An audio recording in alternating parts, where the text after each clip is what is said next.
Hello बच्चों, आज के इस वीडियो में हम क्लास 12 के मैथ्स का पार्ट 1 का एक्सरसाइज 1.1 जो कि रिलेशन एंड फंक्शंस का चैप्टर है, उसका सॉल्यूशन लेकर आए हैं। तो एक्सरसाइज 1.1 का सारा क्वेश्चन हम यहाँ पर आज सॉल्व करेंगे। तो शुरू करते हैं आज के इस लेक्चर को। एक्सरसाइज 1.1 में फर्स्ट क्वेश्चंस के अंडर टोटल 5 क्वेश्चंस दिया गया है और एवरी क्वेश्चन में कहा गया है कि हमें डिटरमाइन करके यह बताना है एवरी रिलेशन को कि वो रिफ्लेक्सिव, सिमेट्रिक, ट्रांजिटिव इन तीनों में से क्या है। यहाँ पर क्वेश्चन नंबर 1 का पहला क्वेश्चन में सेट ए का वैल्यू दिया गया है। रिलेशन आर यहाँ पर सेट ए पर डिफाइंड है और यहाँ पर relation R all order pair x comma y जिसमें 3x minus Y equal to 0 होना चाहिए। तो यहाँ पर हम सबसे पहले आर की वैल्यू फाइंड कर लेते हैं। तो अगर हम x की वैल्यू 1 लेते हैं तो 3 1 जा 3 और उसमें जानते हैं 3 सब्ट्रैक्ट करेंगे तभी 0 आएगा। मतलब जब हम x की वैल्यू 1 लेंगे तो y की वैल्यू 3 होगी। तो इसमें ऑर्डर पेयर 1,3 इस रिलेशन में एक एलिमेंट होगा। दूसरा x का वैल्यू 2 लेते हैं तो 2 3 जा 6 में 6 सब्ट्रैक्ट करेंगे तो इसमें 6 है। तो अगर x 2 लेंगे तो y 6 लेना होगा। फिर x अगर 3 लेंगे तो 3 3 जा 9 माइनस 9 भी इसमें है तो 3,9। फिर अगर हम x 4 लेते हैं तो 4 3 जा 12 और माइनस 12, ठीक है। मतलब 4 कनेक्टेड होगा या रिलेटेड होगा 12 से। और अगर हम x की वैल्यू 5 लेते हैं तो 5 3 जा 15 और इसमें 15 है नहीं, तो यहाँ पर अब आगे एक भी एलिमेंट इसमें नहीं हो पाएगा। तो रिलेशन r का वैल्यू यहाँ पर आ चुका है। रिफ्लेक्सिव होने के लिए यहां पर जानते हैं फॉर रिफ्लेक्सिव होने के लिए इसके inside a order pair belongs to r यह दिखना चाहिए for every element a belongs to set a। Relation reflexive होने के लिए इसके inside order pair a belongs to r इस टाइप का एलिमेंट्स इस रिलेशन में दिखना चाहिए था। लेकिन हम देख सकते हैं यहाँ पर अगर a इस सेट के लिए अगर इस तरह का एलिमेंट्स हम जानना चाहेंगे तो 1,1 2,2 से लेकर 14,14 तक इसमें से सारा एवरी एलिमेंट दिखना चाहिए था। तो ये तो दिख नहीं रहा है, तो ये रिफ्लेक्सिव नहीं होगा। तो रिफ्लेक्सिव ये नहीं है, नॉट रिफ्लेक्सिव। फिर सिमेट्रिक होने के लिए क्या है कंडीशन कि अगर a, b belongs to r है, इस तरह का कोई भी element a, b belongs to इस रिलेशन में है तो b, a भी इस रिलेशन में होना चाहिए। तो हम a, b belongs to r हम देख सकते हैं 1,3 बिलोंग्स टू r यह तो है। लेकिन इसको अगर हम ऑर्डर पेयर a, b मानते हैं तो इसका ऑर्डर पेयर b, a क्या हो जाएगा 3,1 बिलोंग्स टू r यह भी होना चाहिए। तो 1,3 ऑर्डर पेयर अगर R में है तो यहाँ पर तो है, लेकिन इसका 3,1 order pair belongs to R यह तो कहीं नहीं है, ठीक है। तो यह नहीं है तो ये इसको डिक्लेयर कर देंगे नॉट सिमेट्रिक, यह सिमेट्रिक भी नहीं है। ट्रांजिटिव होने के लिए क्या कहा गया है, ट्रांजिटिव होने के लिए कहा गया है कि अगर a, b order pair R में है, फिर b, c order pair R में है तो यहाँ पर a, c भी R में होना चाहिए। तो a, b and b, c अगर है तब जाकर a, c order pair R में होना चाहिए। तो यहाँ पर देख सकते हैं अगर एक ऑर्डर पेयर में b एंड है तो दूसरा ऑर्डर पेयर में b उसी से स्टार्ट है। तो यहाँ पर 3 से एंड है और यहाँ 3 से स्टार्ट है। तो अगर हम इसे a, b एज्यूम करते हैं मतलब 1,3 बिलोंग्स टू R है और 3,9 यह भी बिलोंग्स टू R है, मतलब ये ऑर्डर पेयर a, b को रिप्रेजेंट करता है और ये ऑर्डर पेयर b, c को रिप्रेजेंट करता है और यह ab bc है तो इसका ac 1,9 होगा, इंप्लाइज 1,9 बिलोंग्स टू R, ठीक है। यह होना चाहिए, लेकिन हम देख सकते हैं ऑर्डर पेयर 1,9 इसमें कहीं पर दिख नहीं रहा है, नहीं दिख रहा है तो यह ट्रांजिटिव भी नहीं होगा, नॉट ट्रांजिटिव। यह रिफ्लेक्सिव भी नहीं होगा, सिमेट्रिक भी नहीं होगा और ट्रांजिटिव भी नहीं होगा। तीनों में से कोई भी रिलेशन को यह डिनोट नहीं करता है। ठीक है, क्वेश्चन नंबर 1 का दूसरा क्वेश्चन, सब क्वेश्चन, जिसमें रिलेशन डिफाइंड है ऑन सेट एन, मतलब नेचुरल नंबर। रिलेशन का डिस्क्रिप्शन कुछ यूं है कि relation all ordered pair x comma y belongs to R where y is equals to x plus 5 but x less than 4। ठीक है, x की वैल्यू लेस देन 4 और x नेचुरल नंबर होना चाहिए। तो अगर हम x की वैल्यू लेस देन 4 लेंगे तो यहाँ पर x का जो वैल्यू हम पुट कर सकते हैं वो होगा 1 2 3। तो अब रिलेशन का वैल्यू हम निकाल लेते हैं। x का वैल्यू अगर हम 1 रखते हैं तो y का वैल्यू 1 प्लस 5 6 होगा। फिर x का वैल्यू अगर हम 2 रखते हैं, x का वैल्यू 2 रखते हैं तो 2 प्लस 5 कितना हो जाएगा, 7 हो जाएगा। ठीक है, और लास्ट में अगर हम x का वैल्यू चूंकि 3 तक ही रख सकते हैं, नेचुरल नंबर से मात्र 3 एलिमेंट ही हम यहाँ पर पुट कर सकते हैं, क्योंकि यहाँ पर कंडीशन है x लेस देन 4। तो x का वैल्यू अगर हम 3 रखेंगे तो यहाँ पर 3 प्लस 5 क्या हो जाएगा, 8। तो रिलेशन का वैल्यू हमारे सामने है। तो फिर से यहाँ पर हम कह सकते हैं कि ए कॉमा ए टाइप का एलिमेंट आर में नहीं है। ठीक है, ऑर्डर पेयर ए कॉमा ए टाइप का एक भी एलिमेंट यहाँ पर आर में नहीं है, जबकि जानते हैं यहाँ पर A comma A belongs to are for every A belongs to natural number. Natural number का एवरी एलिमेंट इस तरह से ऑर्डर पेयर बनाकर इस रिलेशन में दिखना चाहिए था। यहाँ तो एक भी नहीं है, तो ये रिफ्लेक्सिव नहीं होगा, नॉट रिफ्लेक्सिव। तो अगर आप रिफ्लेक्सिव, सिमेट्रिक और ट्रांजिटिव रिलेशन क्या होता है नहीं जानते हैं अब तक, तो आप हमारे रिलेशन वाले सारे लेक्चर्स देख सकते हैं, जिसमें हमने रिफ्लेक्सिव, सिमेट्रिक, ट्रांजिटिव और इक्विवेलेंस रिलेशंस के बारे में बताया है।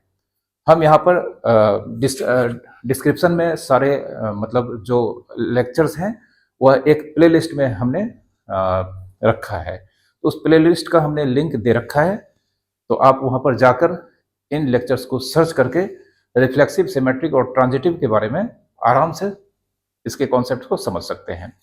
तभी आप ये क्वेश्चंस को सॉल्व भी कर पाएंगे या इसके सॉल्यूशंस को समझ भी पाएंगे। ठीक है, तो ये रिफ्लेक्सिव नहीं है।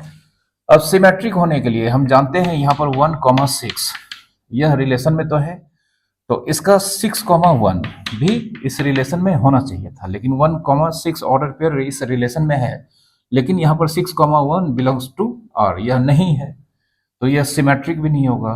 ठीक है, नॉट सिमेट्रिक, सिमेट्रिक भी नहीं होगा।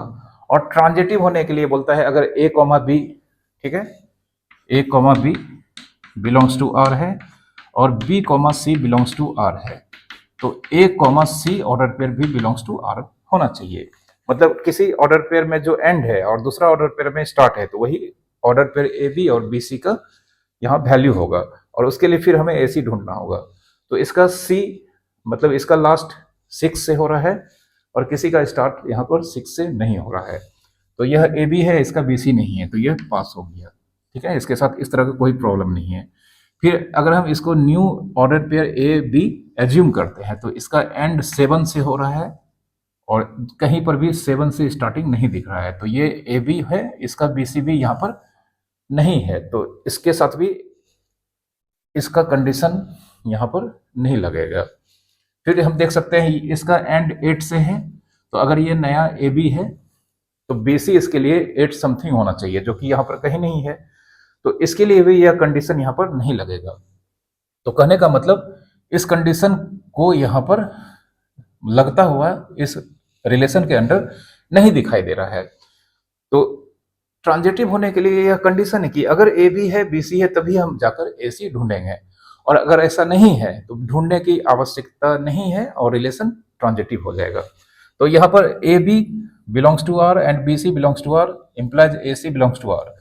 इस कंडीशंस का कोई भी एग्जाम्पल यहाँ पर इस रिलेशन में कोई भी ऑर्डर पेयर के रूप में नहीं दिखाई पड़ रहा है, तो इस वजह से यहाँ पर यह रिलेशन इस कंडीशंस की ओर नहीं जा रहा है और यह रिलेशन अल्टीमेटली ट्रांजिटिव होगा। ठीक है, इट इज ट्रांजिटिव। तो यह रिफ्लेक्सिव नहीं है, सिमेट्रिक नहीं है, लेकिन ट्रांजिटिव है। याद रखिएगा, ट्रांजिटिव का रिलेशन थोड़ा सा समझना शुरू में कॉम्प्लिकेटेड होता है, लेकिन अगर आप हमारे लेक्चर्स के ट्रांजिटिव रिलेशन के लेक्चर्स को देख लेते हैं तो फिर आपको ट्रांजिटिव रिलेशंस को मतलब डिटेक्ट करने में किसी भी तरह की परेशानी नहीं होगी। ठीक है, जैसा कि यहाँ पर हम देख सकते हैं, यह 3 ऑर्डर पेयर इस कंडीशंस के अंडर नहीं आते हैं, इस कंडीशंस से इंडिपेंडेंट है, इस वजह से यह रिलेशन ट्रांजिटिव होगा। ठीक है, क्वेश्चन नंबर 1 के under question number 3 set A पर डिफाइंड है, सेट ए का वैल्यू दिया गया है और आर के inside all order pair x comma y होगा, जिसमें वाई मतलब जो सेकेंड एंट्री है वो डिविजिबल होना चाहिए फर्स्ट एंट्री एक्स से। ठीक है, तो इसके एलिमेंट लेकर हम इस तरह का ऑर्डर पेयर क्या क्या होगा आर के इनसाइड, इसकी वैल्यू हम देखते हैं। तो अगर हम y की वैल्यू 1 लें तो जानते हैं 1 सिर्फ 1 से डिविजिबल है, मतलब यहाँ पर 1,1 इस r में होगा। बाकी यहाँ पर y का वैल्यू 1 और किसी से कनेक्टेड नहीं होगा। y का वैल्यू अगर हम 2 लेते हैं तो 2 1 से भी डिविजिबल होता है और 2 2 से भी डिविजिबल होता है। ठीक है, ये आ जाएगा। फिर अगर हम 3 लेते हैं तो 3 1 से डिविजिबल होता है और 3 3 से डिविजिबल होता है और किसी से इसमें नहीं होगा। अब 4 की बारी है तो 4 1 से भी होगा, 4 2 से भी होगा और 4 4 से भी होगा।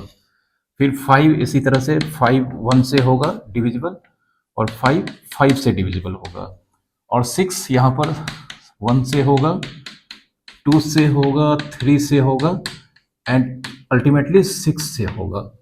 तो इस रिलेशन का वैल्यू हमारे सामने आ चुका है टेबुलर फॉर्म में। अब यह रिफ्लेक्सिव होने के लिए जानते हैं कि ऑर्डर पेयर ए कॉमा ए इस टाइप का एलिमेंट इस रिलेशन में दिखना चाहिए फॉर एवरी एलिमेंट सेट ए से होना चाहिए, मतलब सेट ए का एवरी एलिमेंट इस तरह का ऑर्डर पेयर बनाकर इस रिलेशन में देखना चाहिए।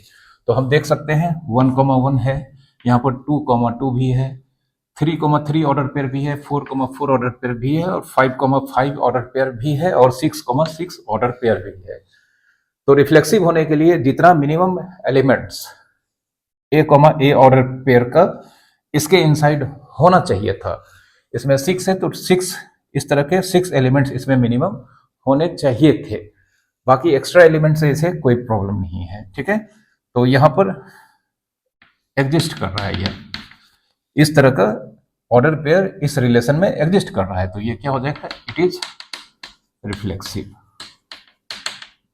ये रिफ्लेक्सिव होगा। अब सिमेट्रिक होने के लिए बोलता है अगर ए कॉमा बी टाइप का एलिमेंट इस रिलेशन में कहीं दिख रहा है, जैसे कि हम देख सकते हैं 1,2 बिलोंग्स टू आर है but 2,1 does not belongs to are.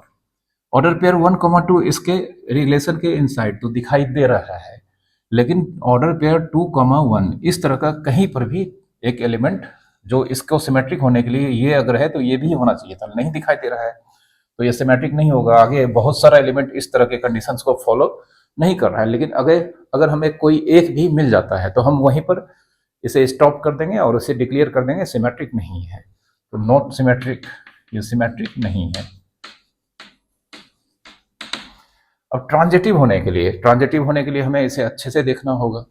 Transitive होने के लिए इसमें अगर हम चेक करने लगेंगे तो कहीं ना कहीं मिसिंग हो जाएगा, तो उसके लिए for transitive let general proof हम ले लेते हैं, x Y belongs to R and y Z belongs to are for all x y Z belongs to set ए। ठीक है, अब चूंकि इसमें इतना सारा एलिमेंट है, हर एलिमेंट के लिए ट्रांजिटिव चेक कर पाना थोड़ा सा रिस्की होगा, क्योंकि बहुत ज़्यादा एलिमेंट है तो इसमें ट्रांजिटिव के कंडीशन में अगर बहुत ज़्यादा एलिमेंट होता है तो चेक कर पाना थोड़ा सा रिस्की होता है, इसलिए हम यहाँ पर जनरल प्रूफ की ओर जाएंगे।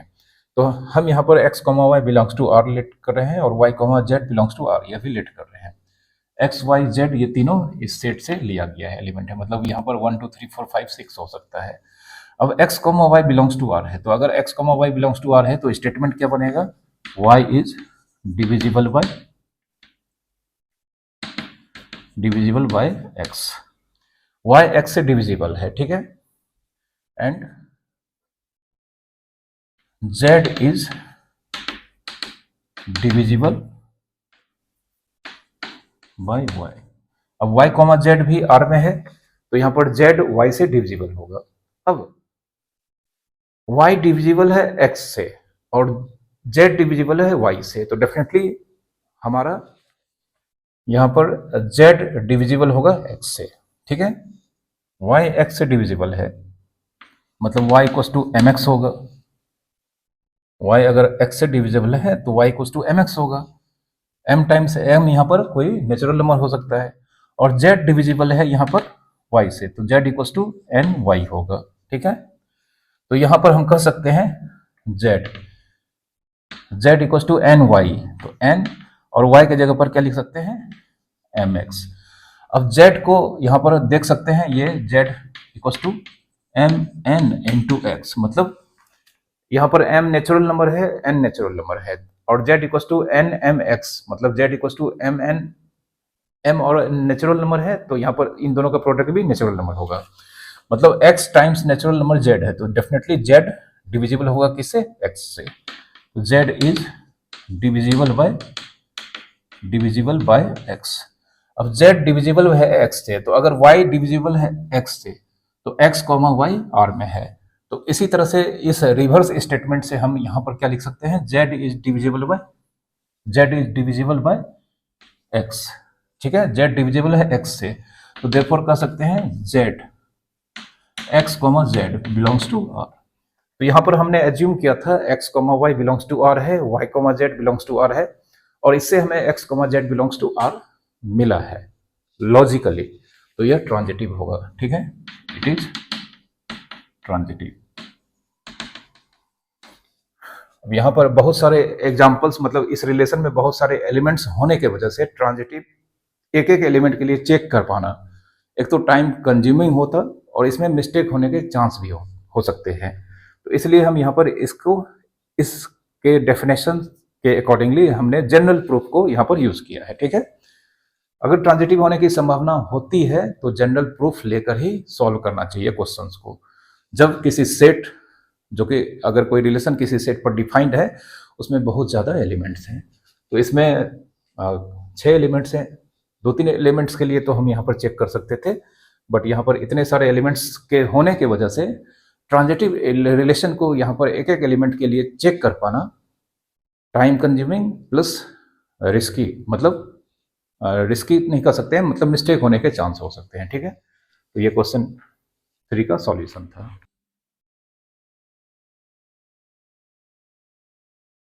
क्वेश्चन नंबर 1 के अंडर यह चौथा नंबर क्वेश्चन, मतलब 4th क्वेश्चन यहाँ पर दिया गया है। रिलेशन डिफाइंड है z सेट ऑफ इंटीजर्स में, और all order pair x, y इस रिलेशन में तभी होगा जब x माइनस वाई भी इंटीजर होगा, ठीक है। अब यहाँ पर x माइनस वाई इंटीजर है, और अगर हम r का वैल्यू यहाँ पर निकालने चले गए तो इसमें इनफाइनाइट नंबर ऑफ एलिमेंट्स होगा, और बाद में फिर इसे चेक कर पाना हमारे लिए शायद एलिमेंट्स फाइंड करके, मतलब टेबुलर फॉर्म में लिखकर चेक कर पाना रिफ्लेक्सिव सिमेट्रिक ट्रांजिटिव एक बहुत बड़ा टास्क हो जाएगा। एक तो बहुत टाइम लगेगा, और इसमें मतलब मिस्टेक होने का बहुत ज़्यादा चांस हो सकता है। तो हम यहाँ पर क्या करेंगे, जनरल प्रूफ करेंगे, ठीक है। तो सबसे पहले फॉर रिफ्लेक्सिव होने के लिए relate a, a belongs to r for every a belongs to z। कोई भी रिलेशन किसी सेट में रिफ्लेक्सिव तभी होता है जब उसमें इस टाइप का element, order pair a, type का एलिमेंट उस रिलेशन में हो, और ये ऑर्डर पेयर में जो दोनों सेम एलिमेंट है वो गिवन सेट का एवरी एलिमेंट होना चाहिए, ठीक है। तो यहाँ पर हमने order pair a, belongs to r let किया है। इससे अगर हमें अल्टीमेटली जो स्टेटमेंट मिलता है अगर वो ट्रू हो जाएगा, तो ये मेरा एजम्पशन ट्रू हो जाएगा, और इस तरह से रिलेशन क्या हो जाएगा, रिफ्लेक्सिव हो जाएगा। तो रिलेशन के अंडर अगर x, y belongs to r है, तो स्टेटमेंट है x minus Y is integer. तो यहाँ पर हम लिख सकते हैं a, a belongs to r है, तो हमारा स्टेटमेंट बनेगा a x माइनस वाई के बदले यहाँ पर a माइनस a, जो 0 होता है इज, शायद यहाँ पर n लिखा होगा, ठीक है।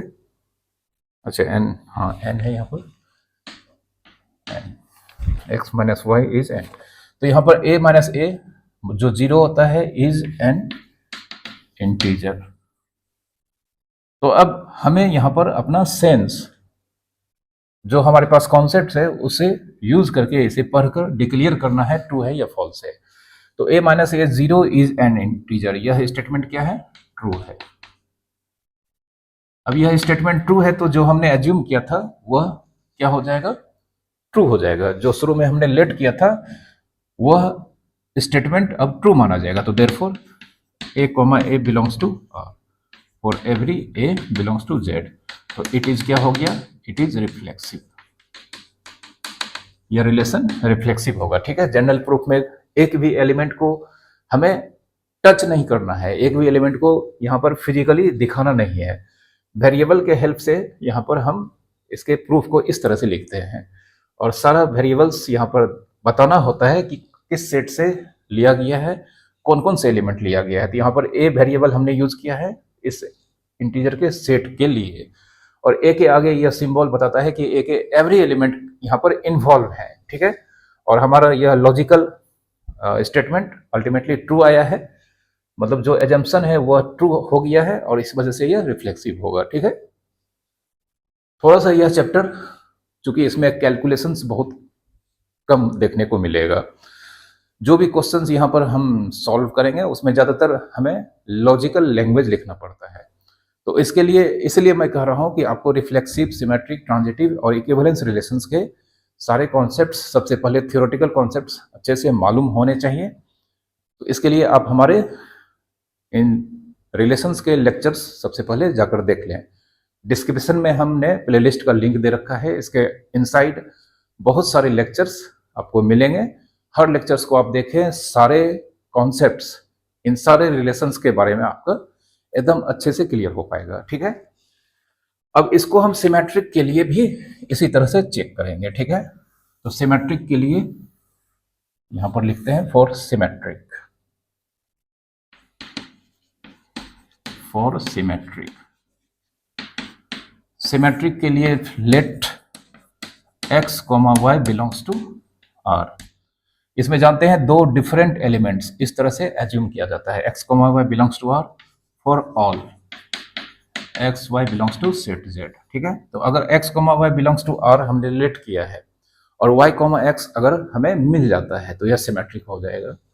तो order pair x, y belongs to r है तो स्टेटमेंट बनेगा x minus y is an integer. ठीक है। अब y minus x is an integer. जानते हैं एक इंटीजर में दूसरा इंटीजर घटाते हैं। अगर a minus b belongs to z है तो b माइनस ए भी बिलोंग्स टू z होगा। ठीक है। एक इंटीजर में दूसरा इंटीजर को घटाएंगे तो इंटीजर होगा, और ऑर्डर अगर हम चेंज कर देंगे, ठीक है, मतलब बाद वाले इंटीजर में पहला इंटीजर भी घटाएंगे तब भी आंसर इंटीजर होगा। यह इंटीजर के लिए एप्लीकेबल होता है। यह अगर पॉजिटिव होगा तो दूसरा निगेटिव होगा। ठीक है। अब y minus x is an integer, तो अगर x minus Y is an integer है तो कौन सा ऑर्डर पेयर R में है? x, y। तो उसी तरह से अगर हमें यहाँ पर दिख जाता y minus x is an integer तो यहाँ पर लिखा हुआ हमें मिलता y, x belongs to R। हमारे सामने y minus x is an integer, यह रिजल्ट आया है तो हम कह सकते हैं therefore y, x belongs to R। तो x, y belongs to R यह हमने लेट किया था, और इसके लिए सिमेट्रिक होने के लिए हमें y, x belongs to R ultimately आना चाहिए था, और यह यहाँ पर लॉजिकली आया है। तो यह रिलेशन क्या होगा? सिमेट्रिक होगा। Hence it is symmetric. यह रिलेशन सिमेट्रिक भी होगा। ठीक है। अब बढ़ते हैं ट्रांजिटिव रिलेशन की ओर।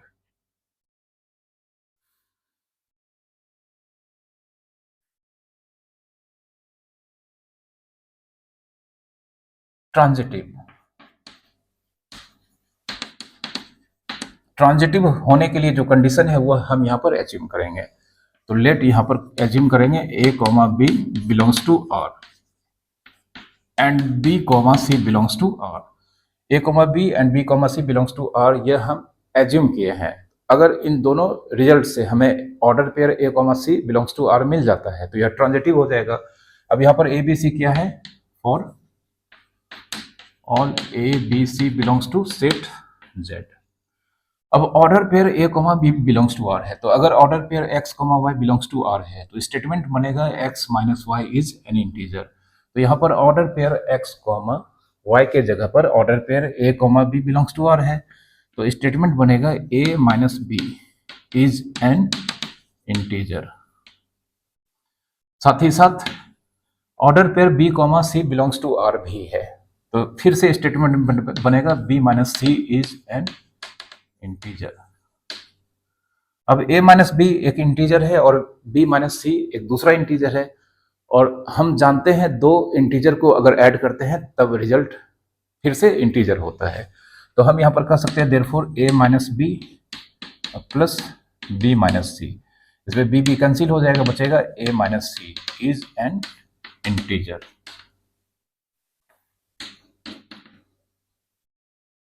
अब a minus C is an integer, तो अगर x minus Y is an integer है तो हमारे पास कौन सा ऑर्डर पेयर R में है, x कोमा वाई।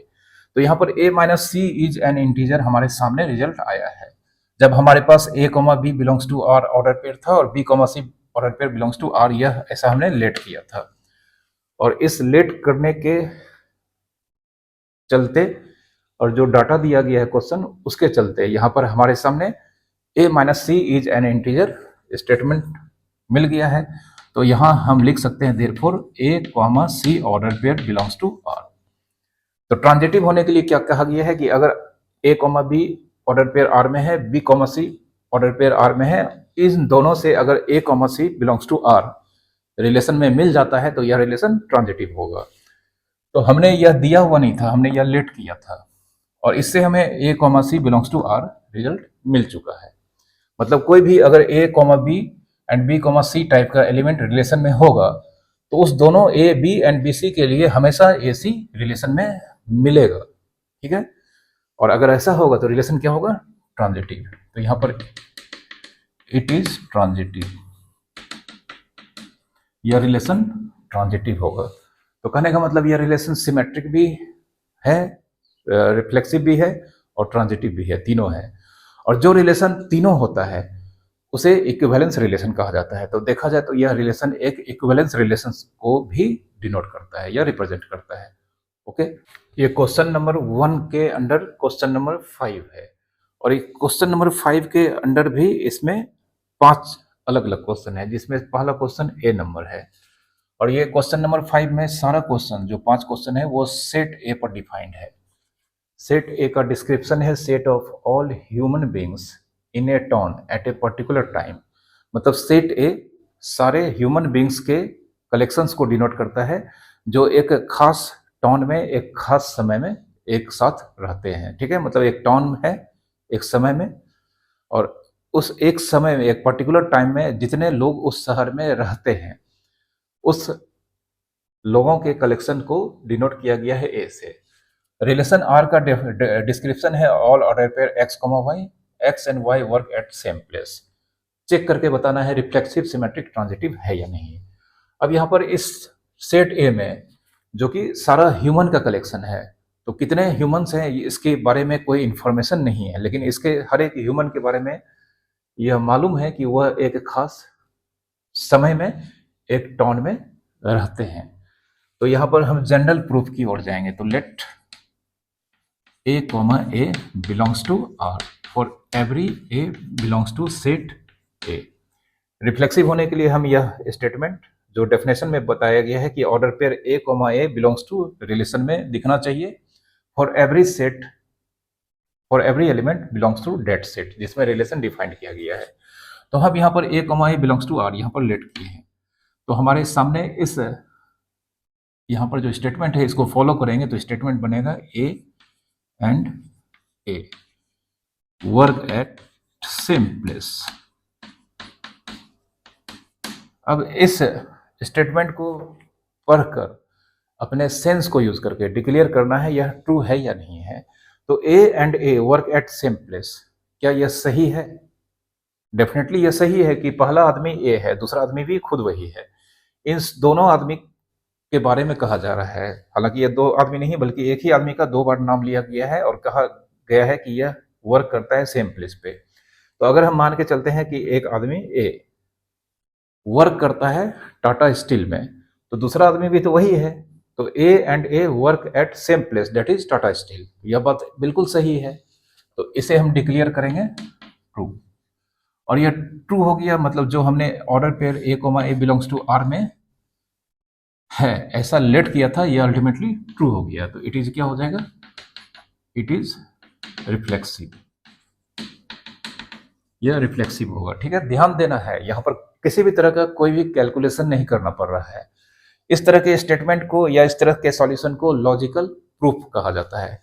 हम सारा चीज लॉजिक के थ्रू यहाँ पर सॉल्व कर रहे हैं। ठीक है, अब फॉर सिमेट्रिक, फिर से अगर हम यहाँ पर एज्यूम करते हैं let A comma B belongs to are, for A B belongs to set A, तो यहाँ पर सिमेट्रिक होने के लिए हम order pair A comma B belongs to R let किए हैं। अगर हमें B comma A order pair belongs to R मिल जाता है तो सिमेट्रिक हो जाएगा। तो order pair A comma B belongs to are है, तो स्टेटमेंट बनेगा A and B work at same place, same place मतलब दो आदमी है, एक का नाम ए है दूसरे का नाम बी है, ये दोनों सेम प्लेस पे वर्क करता है।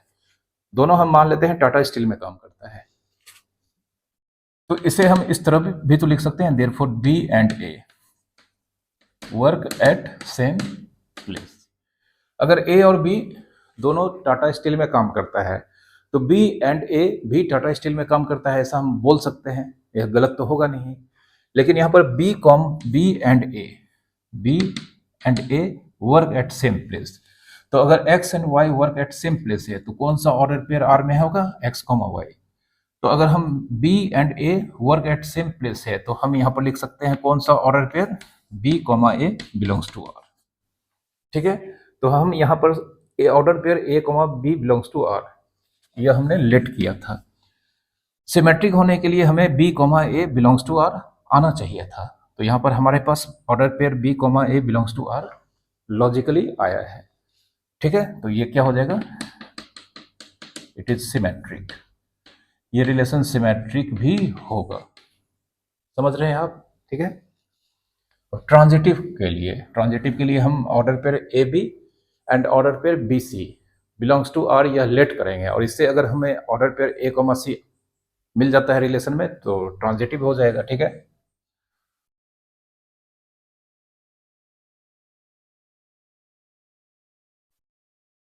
तो let order pair A comma B belongs to R and B comma C belongs to are for all A B C belongs to set ए। ठीक है, A comma order pair A comma B belongs to are ये हम let किए हैं, order pair B comma C belongs to are ये दोनों हम let किए हैं। इससे अगर हमें order pair A comma C belongs to R मिल जाता है तो ट्रांजिटिव हो जाएगा। अब order pair A comma B belongs to are है, तो therefore A and B work at same place. फिर order pair B comma C belongs to are है, तो also B and C work at same place लिख सकते हैं। अब A and B work at same place, तो अगर हम मान के चलते हैं A and B Tata steel में काम करता है, तो ए टाटा स्टील में काम करता है, बी टाटा स्टील में काम करता है, और नीचे स्टेटमेंट है B and C work at same place. अब चूंकि बी टाटा स्टील में काम करता है और नीचे का statement B and C work at same place है, तो सी भी टाटा स्टील में काम करेगा। ठीक है, तो अल्टीमेटली हम कह सकते हैं ए एंड सी दोनों टाटा स्टील में काम करता है, जिस वजह से हम लिख सकते हैं therefore A and C also work at same place, work at same place. A B Tata steel में काम करता है, अब बी टाटा स्टील में काम करता है और बी और सी टाटा स्टील में काम करता है, तो बी एंड सी, इसलिए यहाँ पर क्योंकि B and C same place पे वर्क करता है, तो बी अगर टाटा स्टील में काम करता है तो सी भी टाटा स्टील में काम करेगा। तो कहने का मतलब ए बी सी सारा जो भी ये सब आदमी है, तीन आदमी, वो टाटा स्टील के मतलब इंडस्ट्री में काम करता है। तो हम यहाँ पर कह सकते हैं therefore A and C also work at same place. अब अगर हमारे पास A and C work at same place है, तो जैसा कि यहाँ पर X and Y work at same place है, तो order pair x comma Y belongs to are है, तो A and C also work at same place. तो इस वजह से यहाँ पर हम कह सकते हैं therefore A comma C belongs to R. तो ट्रांजिटिव होने के लिए यहाँ पर A comma B order pair R में है, लेट किए थे। बी कॉमा सी ऑर्डर पेयर आर में है, यह भी लेट किए थे। लेकिन यह लेट नहीं किए हैं, यह आया है लॉजिकली, जो डाटा दिया गया है और लॉजिक, इस डाटा को लॉजिकली हमने एनालिसिस किया है। इससे order pair A comma C belongs to R हमारे पास आया है। और ट्रांजिटिव होने के लिए यह कंडीशन है कि ए बी बी सी अगर आर में है तो ए सी होना चाहिए। तो यहाँ पर ए सी आया है तो ये ट्रांजिटिव होगा।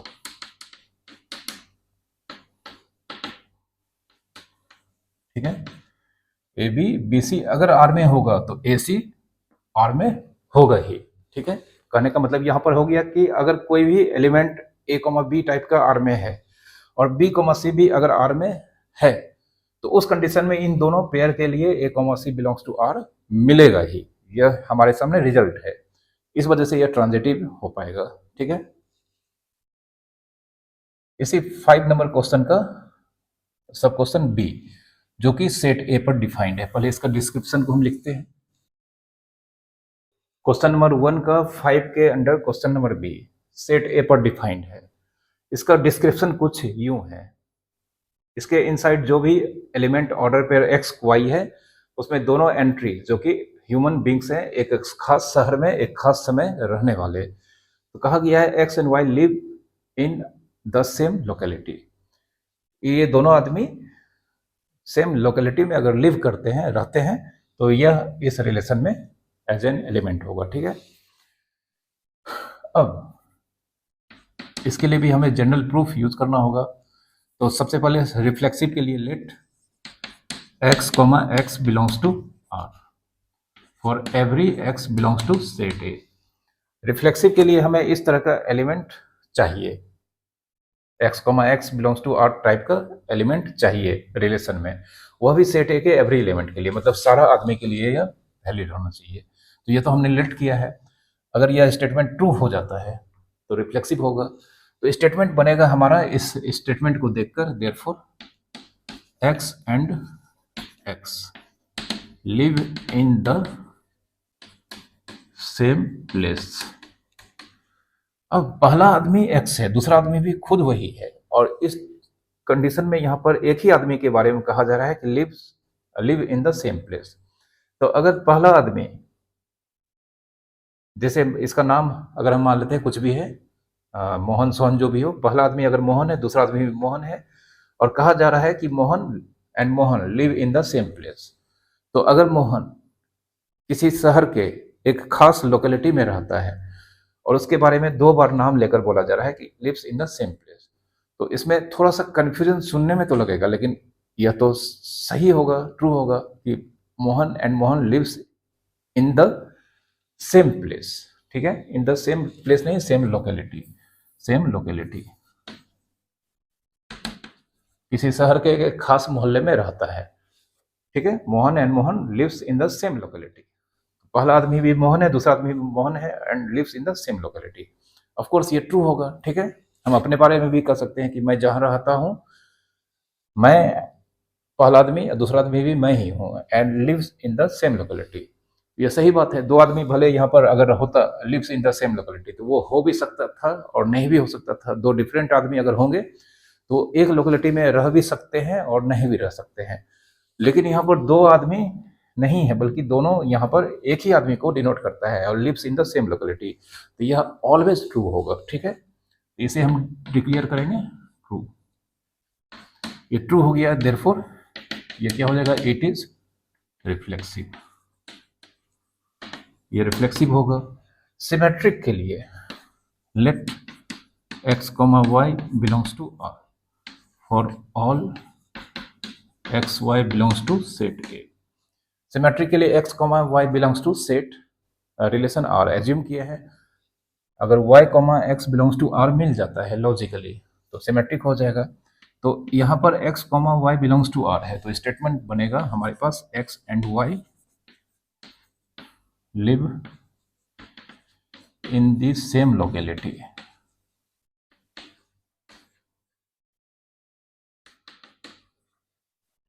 ठीक है। इस बार दो आदमी है, दो डिफरेंट आदमी है, live in the same locality, मतलब दो आदमी सेम मोहल्ले में रहता है। अगर हम यहाँ पर दोनों के नाम को इधर उधर कर दें, मतलब y and x live in the same locality, तो यह भी राइट होगा, क्योंकि x एंड y अगर मान लेते हैं एक शहर के एक खास मोहल्ले में रहता है, बाद में अगर हम y and x lives in the same locality बोलेंगे तो वह भी सही होगा, क्योंकि यहाँ पर आदमी तो नहीं बदला है, लोकेलिटी भी नहीं बदला है, सिर्फ थोड़ा सा x और y जो लिखे हैं यहाँ पर इसका ऑर्डर चेंज कर दिया है, तो ये भी क्या होगा, ट्रू होगा। ये ट्रू है। अब ये ट्रू है तो यहाँ पर y and x live in the same locality, तो यहाँ पर y कॉमा x ये order pair belongs to r हम लिख सकते हैं। तो x comma y belongs to r ये हमने लेट किया है, मतलब इस तरह का कोई भी ऑर्डर पेयर अगर इस रिलेशन में दिखेगा तो उसका y comma x belongs to r भी ऑलवेज दिखेगा। इस वजह से ये रिलेशन क्या होगा, सिमेट्रिक, हेंस सिमेट्रिक, यह सिमेट्रिक भी होगा। ठीक है। अब रही बात यह ट्रांजिटिव है या नहीं है, तो इसके लिए फिर से हम यहाँ पर जनरल प्रूफ देंगे x, y, y, z, और उसका अगर x, z आ जाएगा तो ट्रांजिटिव होगा। ठीक है, ट्रांजिटिव को चेक कर लेते हैं।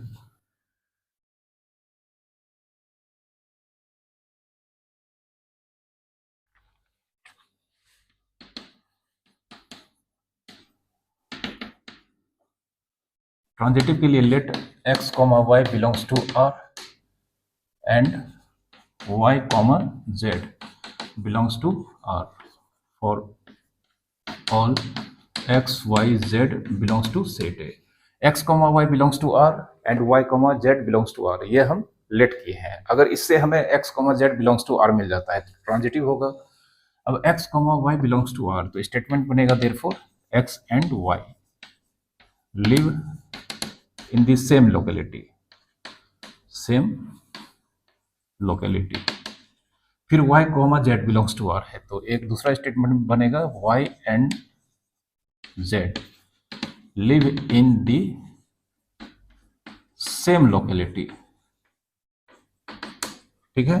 अब लॉजिक, अगर x और y हम मान लेते हैं एक जगह पे रहता है, एक लोकेलिटी में रहता है, जिस लोकेलिटी का नाम है मान लेते हैं p, मतलब x, y p में रहता है, तो x p में रहता है, y p में रहता है।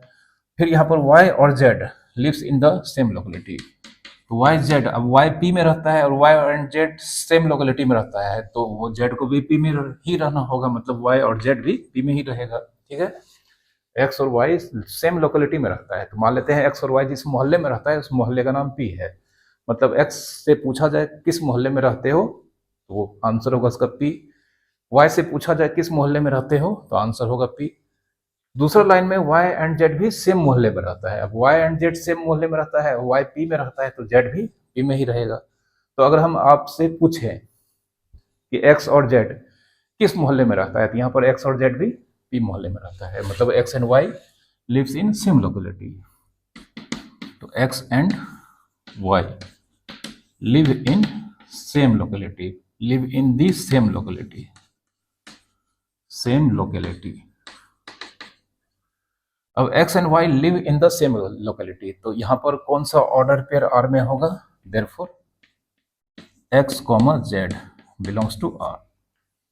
तो अगर हमें x, y belongs to R and y, z belongs to R, इस दो एलिमेंट का वैल्यू रिलेशन R के अंदर दिखता है, तो उस कंडीशन में उस x, y, z का xz उस R में एवरी टाइम दिखेगा ही, और अगर ऐसा होता है तो रिलेशन क्या कहलाता है, ट्रांजिटिव, हेंस ट्रांजिटिव, तो यह ट्रांजिटिव भी होगा। ठीक है, तो रिफ्लेक्सिव, सिमेट्रिक, ट्रांजिटिव है, इस वजह से यह रिलेशन इक्विवेलेंस रिलेशन होगा। ओके, इसी क्वेश्चन नंबर 5 का 6C number question, R x, y x is exactly 7 centimeter taller than y।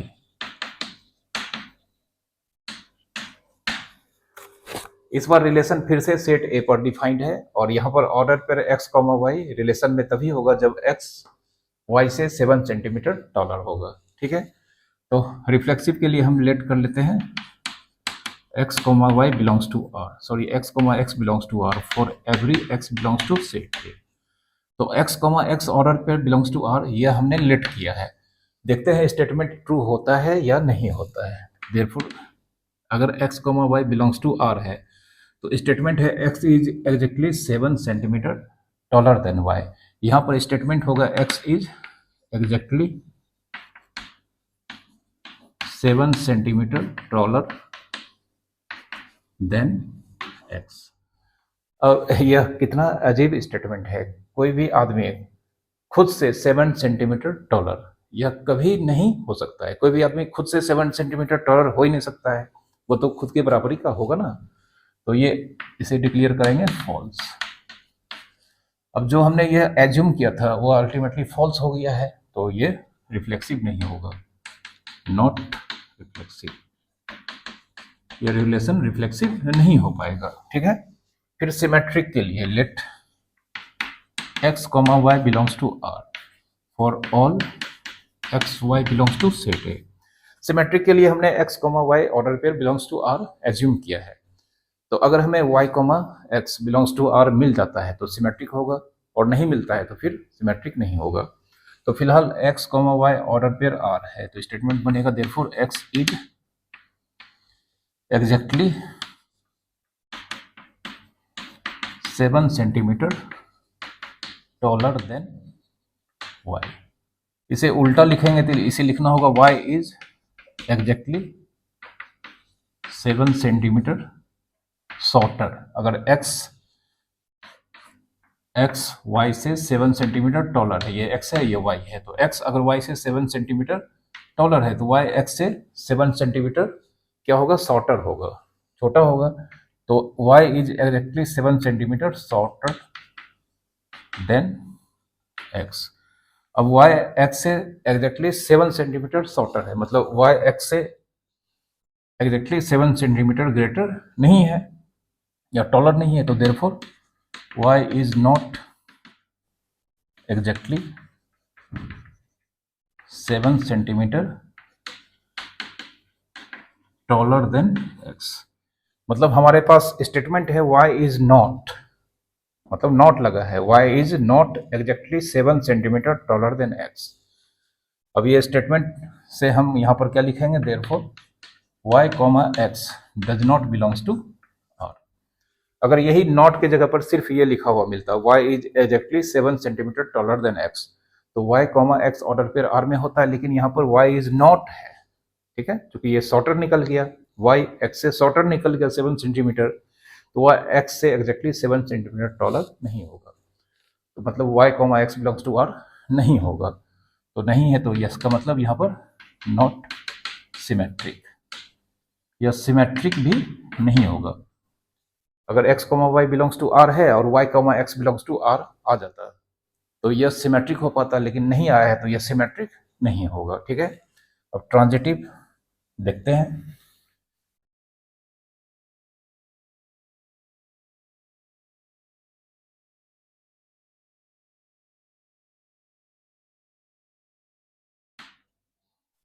Transitive के लिए x, y belongs to r and y, z belongs to r for all x, y, z belongs to set A, ठीक है। Transitive के लिए x, y and y, z belongs to r ऐसा हम assume किए हैं। इससे अगर हमें x, z belongs to r मिल जाता है तो यह ट्रांजिटिव होगा, लेकिन यहाँ पर x, y belongs to r है, तो देयरफॉर स्टेटमेंट होगा x is exactly 7 centimetre taller than y। फिर y, z भी बिलोंग्स टू r है, तो also y is exactly 7 centimetre taller than z। अब यहाँ पर देखें, यहाँ पर x है, y है, z है, x, y, z। x y से 7 सेंटीमीटर टॉलर है, y z से 7 सेंटीमीटर टॉलर है, तो x z से क्या होगा, 14 सेंटीमीटर नहीं होगा। ये इससे 7 सेंटीमीटर टॉलर है और ये इससे 7 सेंटीमीटर टॉलर है, मतलब ये सबसे बड़ा है और ये z से 14 सेंटीमीटर टॉलर होगा। तो कहने का मतलब therefore x is exactly 14 centimetre, ये 14 है, 14 सेंटीमीटर टॉलर देन जेड। तो एक्स जेड से एग्जैक्टली 14 सेंटीमीटर टॉलर है, तो कहने का मतलब therefore x is not exactly 7 centimetre taller then Z. तब तो ये बात हो गया यहाँ पर कि एक्स जेड से एग्जैक्टली 7 सेंटीमीटर टॉलर नहीं है, क्योंकि एग्जैक्टली 14 सेंटीमीटर टॉलर है, तो हम इसे लिखेंगे x is not exactly 7 centimetre taller then Z. अब x अगर exactly 7 centimetre taller than z होता तो कौन सा ऑर्डर पर यहाँ पर लिख पाते r में x, z, लेकिन यहाँ पर not exactly 7 centimetre taller than z है, तो हमें यहाँ पर x, z order pair does not belongs to r, यह मिलेगा। अब x, y z belongs to r, इस तरह दो मतलब इस तरह का एलिमेंट अगर हमें रिलेशन के इनसाइड दिखेगा तो इसका एक्स जेड कभी नहीं मिलेगा। मतलब एक्स वाई वाई जेड ये दोनों मिल सकता है, लेकिन इस कंडीशन में इस एक्स वाई वाई जेड का एक्स जेड इस रिलेशन में कभी नहीं मिलने वाला है, और नहीं मिलेगा तो नॉट ट्रांजिटिव रिलेशन ट्रांजिटिव नहीं हो पाएगा। ठीक है, तो ये ना तो रिफ्लेक्सिव था, ना सिमेट्रिक था, ना ट्रांजिटिव था। क्वेश्चंस बहुत अच्छे क्वेश्चंस हैं, बशर्ते आप ये सारे क्वेश्चंस को सॉल्व करने का लैंग्वेज अगर आप सीख पाते हैं। इसके लिए आपको इन सारे क्वेश्चंस को एक बार खुद से सॉल्व करना होगा। तो अगर आप सॉल्यूशन समझ पाते हो तो फिर आप इन सारे क्वेश्चंस या इस तरह के सारे क्वेश्चंस के सॉल्यूशंस को लॉजिकली लैंग्वेज में बहुत ही आसानी से लिखकर इसके आंसर्स, इसके सॉल्यूशंस आप कर सकते हो। ठीक है, अब इसी में क्वेश्चन नंबर डी, जो कि 5 क्वेश्चन है, तो अब सी तक 5 के अंडर क्वेश्चन नंबर डी है, जो सेट ए पर डिफाइंड है। इसमें all order pair x comma Y है। कंडीशन है x is wife of Y. तो रिफ्लेक्सिव चेक कर लेते हैं। तो let x comma x belongs to are for every x belongs to set ए। ठीक है, ये हम एज्यूम किए हैं, अगर ट्रू आ गया तो रिफ्लेक्सिव होगा, नहीं आया तो नहीं होगा। तो अब यहाँ पर एक्स कॉमा वाई अगर रिलेशन में है तो स्टेटमेंट हमारे सामने है x is wife of Y. यहाँ पर x, x belongs to r है, तो स्टेटमेंट होगा x is wife of x। अब यह बहुत ही जोकिंग स्टेटमेंट है, कोई भी आदमी खुद का वाइफ है, यह तो कभी हो ही नहीं सकता है, तो इसे डिक्लेयर करेंगे क्या चीज, फॉल्स। मतलब जो x, x belongs to r हमने लेट किया था वह फॉल्स आ गया है। फॉल्स आया तो क्या होगा, यह रिफ्लेक्सिव नहीं होगा, नॉट रिफ्लेक्सिव। अब क्वेश्चन भी किस तरह से यहाँ पर एग्जाम एक्सरसाइज में दिया गया है, x is wife of Y. अब ये लिख तो दिए हैं, और इसको अगर हम मन में सोचे तो बहुत ही जोकिंग स्टेटमेंट लग रहा है, x is wife of x, मतलब कोई भी आदमी खुद का वाइफ, ये तो हो ही नहीं सकता है। ठीक है, अब सिमेट्रिक के लिए let x comma Y belongs to are, ये एज्यूम करते हैं यहाँ पर for all x Y belongs to set A. तो यहाँ पर x, y belongs to r है, तो स्टेटमेंट होगा x is wife of y। x wife है y का, तो y हस्बैंड हो जाएगा x का, तो therefore y is husband of x। y x का हस्बैंड होगा, मतलब y x का वाइफ नहीं होगा। ठीक है, y is not wife of x। अब y वाइफ नहीं है x का, अगर y x का वाइफ होता तो यहाँ पर y, x belongs to r लिख सकते थे, लेकिन यहाँ पर y is not wife of x, तो इसलिए यहाँ पर y, x order pair does not belongs to r। मतलब x, y belongs to r, इस तरह का कोई भी एलिमेंट इस रिलेशन में विजिबल है, तो उस x, y का y, x belongs to r कभी नहीं दिखेगा उसके इनसाइड, और अगर ऐसा नहीं होगा तो नॉट सिमेट्रिक, यह कभी भी सिमेट्रिक नहीं हो पाएगा। ठीक है, बढ़ते हैं ट्रांजिटिव की ओर।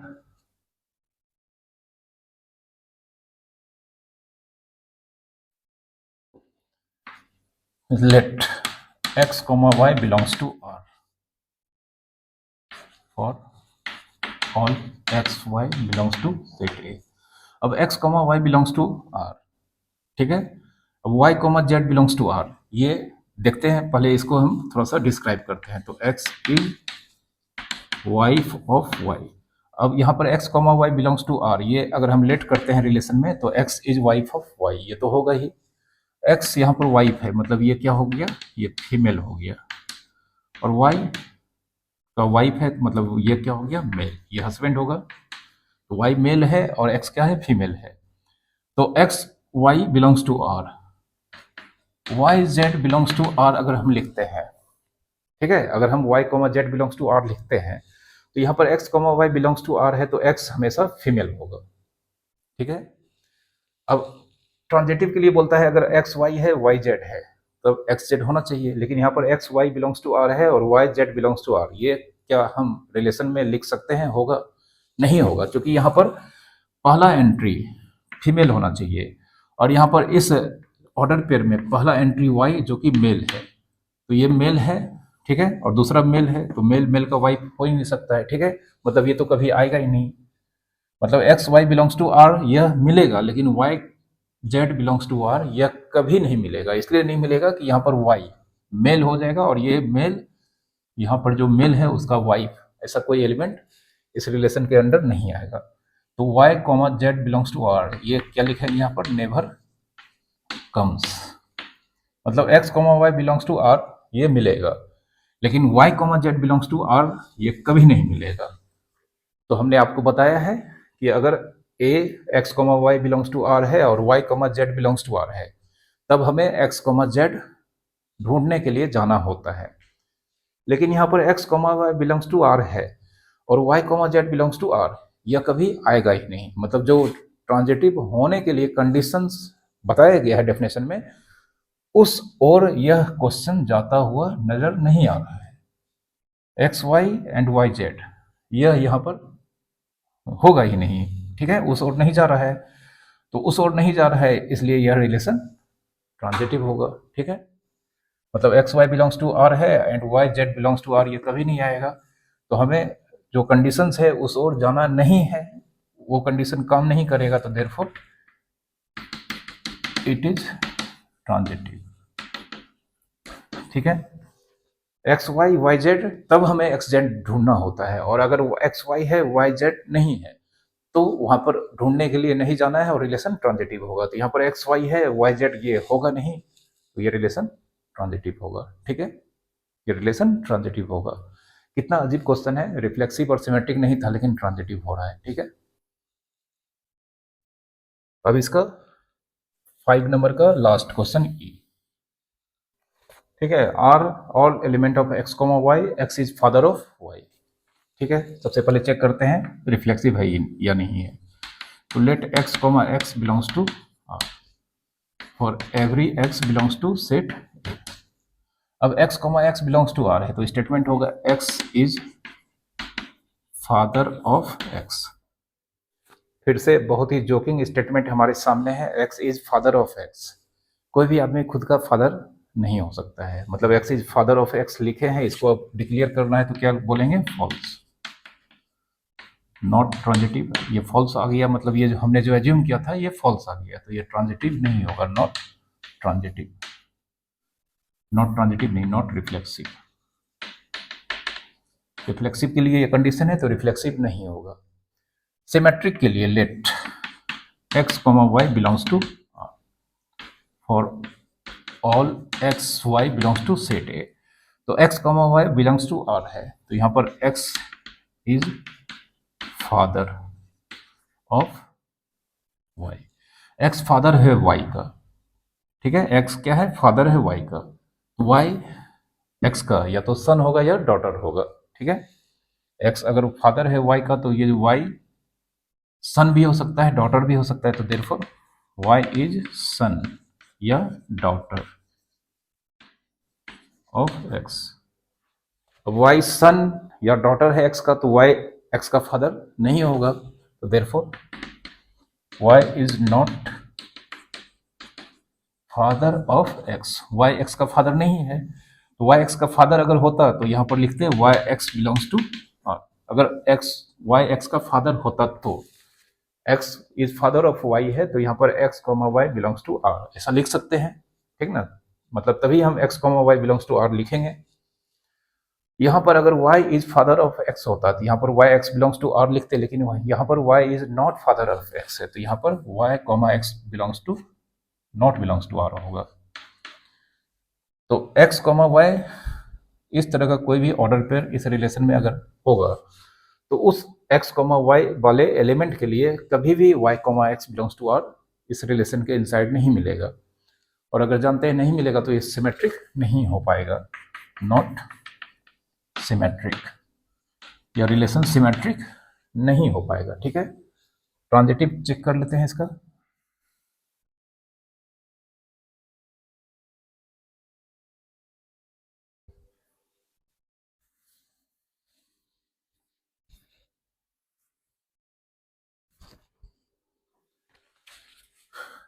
ट्रांजिटिव के लिए let x comma y belongs to r and y comma z belongs to r for all x y z belongs to set A।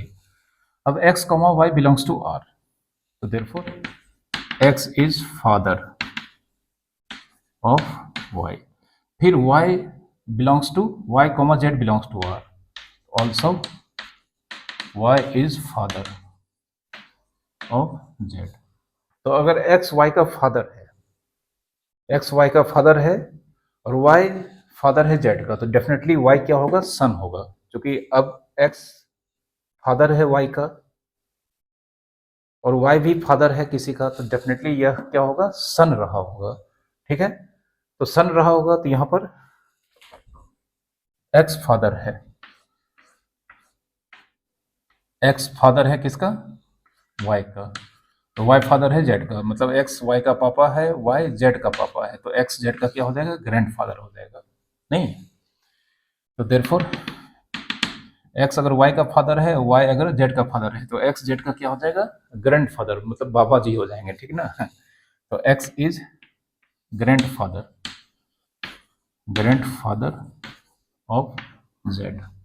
अब x z का ग्रैंड फादर है तो कहने का मतलब x is not father of z।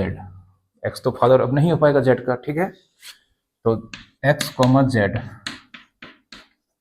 Belongs to r नहीं लिख सकते हैं, क्योंकि x is father of z होता तभी हम यहाँ पर x comma z order pair belongs to r लिख सकते थे, लेकिन नॉट है तो इसलिए x comma z order pair not belongs to r यह लिखना होगा। तो कहने का मतलब इस रिलेशन में x comma y, y comma z ये दोनों दिख सकता है, लेकिन उस x comma y comma z के लिए x कॉमा z नहीं मिलेगा, तो ये ट्रांजिटिव नहीं हो पाएगा, ठीक है, नॉट ट्रांजिटिव, ठीक है। तो इस लेक्चर को हम यहीं तक रखते हैं, क्योंकि ये क्वेश्चन नंबर 1 के अंदर जितने भी क्वेश्चंस हैं इसको सॉल्व करने के बाद अब बाकी जो दूसरा क्वेश्चन है आगे के, उसमें से कुछ क्वेश्चंस को हम अगले लेक्चर में लेकर आएंगे। पहले आप इन सारे क्वेश्चंस के सॉल्यूशन को समझ जाएं, फिर आप इन सारे क्वेश्चंस को खुद से एक बार जरूर सॉल्व करें, ठीक है। बहुत बेहतरीन सब क्वेश्चंस क्वेश्चन नंबर 1 के इनसाइड दिया गया है। तो आपको ये लैंग्वेज लिखने के लिए सीखना होगा सबसे पहले, तभी आप रिलेशंस के क्लास 12 के क्वेश्चंस को सॉल्व कर पाएंगे, क्योंकि किसी भी क्वेश्चंस में आपको शायद ही कैलकुलेशन देखने को मिले। सारा क्वेश्चंस एक तरह से देखा जाए तो ये लॉजिक स्टेटमेंट या लॉजिकल प्रूफ पे बेस्ड है, ठीक है। तो अगर आज का लेक्चर आपको अच्छे से समझ में आया है तो प्लीज़ आप इसे लाइक कर देना। आप अपने दोस्तों के बीच इसे शेयर भी कर सकते हैं, और चैनल को अगर आपने सब्सक्राइब नहीं किया है तो आपसे हम्बल रिक्वेस्ट है कि चैनल को भी आप जल्दी से सब्सक्राइब कर लें और नोटिफिकेशन बेल को ऑन कर लें, ताकि जो भी लेक्चर्स हमारे इस चैनल पर आएंगे आपको उसका नोटिफिकेशन तुरंत मिल पाएगा। Thank you very much for watching.